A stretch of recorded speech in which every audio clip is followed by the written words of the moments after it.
According to Idea Journal from Nationwide, I quote, "Driving while distracted is a factor in 25% of police reported crashes." End of quote. This may not sound like a lot, but when it comes to innocent people dying, even one person is one too many. This brings me to question if all 52 states should ban texting while driving. It is a distraction. It's a major distraction to any other driver on the road, not knowing who is texting and driving. I quote from an article found in our school library. As of 2012, 32 states and the District of Columbia banned cell phone use by all new drivers. End of quote. This is a start, but what about the other 20 states that have still not enforced that law? Is it that they don't care? They could care less to even bring it into the effect to make it a law. Those states should realize that while banning texting and driving may not stop all the accidents completely, and texting and driving may not cause all accidents, but it will cut down on the rates of death due to these types of distractions. Cell phones have come a long way from basic use. Used to be you would get in your vehicle. Actually, before cell phones, you had no cell phones. There was no way to call anyone. But when cell phones came of use, it was nice when you did have an emergency and had to use one. But then they evolved, and they evolved with many other forms of communication, such as internet, GPS, and of course, texting. This is where the problem arises. These advances in technology have made a positive one for many people on the go. However, it's become our worst enemy. For example, I have uploaded some accidents that have been caused by texting and driving. And as you can see, some people do make it out, and there's a lot of them that do not. Some of them are so horrific. I'll just click on a couple of them. There are two that I actually did a little bit of research on.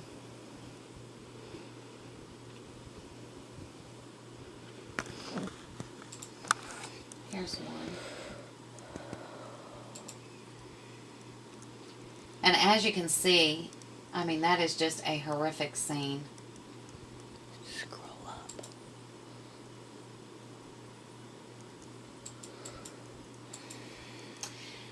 This is one here that had a family of 4. And no one in this vehicle was texting and driving. It was actually the driver of the other vehicle that wound up texting and driving. And the lives of every one of them, of course, they did not make it out. This was another one that fascinated me. A teenager. This was a teenager's vehicle. And of course they hit an 18-wheeler. There was only one teenager in the vehicle, but the teenager was the one texting and driving. And of course just some of the other. Just a slight bump here. And of course someone being wheeled out on a stretcher.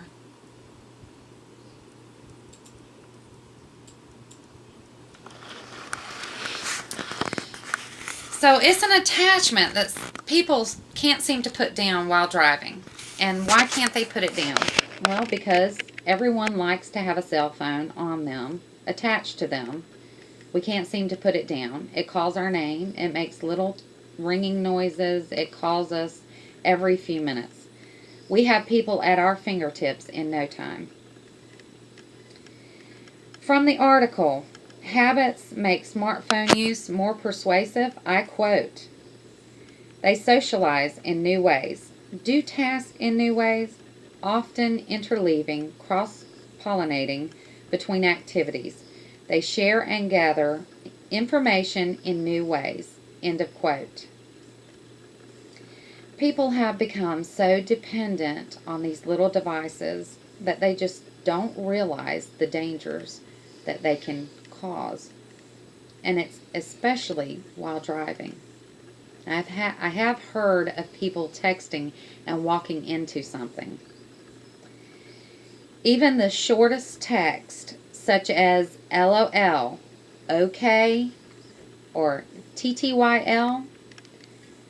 Imagine you're driving, you have a cell phone, you take your eyes off the wheel for just that split second, and bam, something happens. That simple, that fast. This type of tragic event, such as someone at any age losing their life, how horrific is that? All just due to a text. Parents are losing young teenagers. Why? Because they couldn't wait to answer a text that a friend sent them. I'll see you later. Meet me around the corner. Not only are the number of deaths caused by teenagers, but they're also caused by adults. Adults such as spouses, co-workers, and other family members. And you would think that they would know or realize the grave effect that could be caused just from that. I know in the past, anyone could tell you while you're driving and you drop something on the floor, don't bend down and pick it up. And we've all tried to bend down and pick that one little thing up, and you take your eyes off the wheel for that one split second. It's just like a text.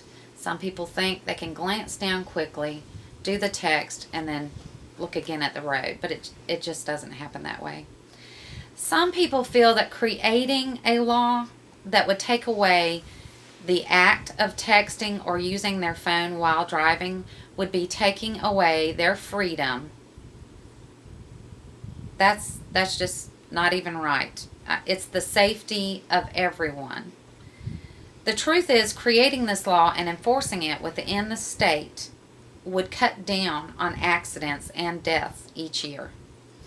This is one way that the state would make sure that our families, us and our families, were safer. I quote, according to the Department of Transportation, literature defines distracted driving as any non-driving activity a person engages in that has the potential to distract him or her from the primary task of driving and increases the risk of crashing. Let's look for example. We have a person here. Of course, they have their cell phone up, so they don't have it down, and to them, they're looking directly into traffic. And of course, this is a non-driving type situation. But actually, it's not. It is still texting while driving. And they've even got their hands next to the wheel, which, of course, their knuckles is going to save them in case they wind up swerving off the road or trying to miss the other vehicle coming at them. Here's another one trying to text and drive. And of course you see that the hand is on the wheel over here. And how convenient the phone is over here. The eyes are straight ahead.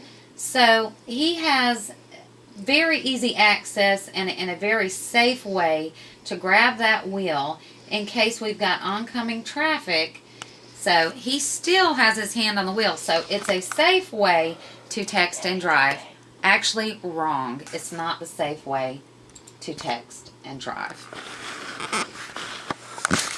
This definitely includes the use of cell phones, and it makes sense that any type of distracted driving would be banned all over the world.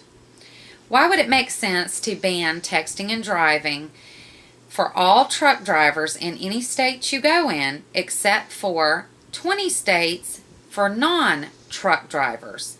In other words, any car or regular truck can get away with texting and driving while truck drivers are already banned in all the states. In my personal opinion, all 52 states need to ban texting and driving. It is a distraction for drivers. It does not cause all accidents, but it is a big part of accidents and distractions. From my personal experience as a mother, I feel very safe that here in South Carolina, we have already enforced that law.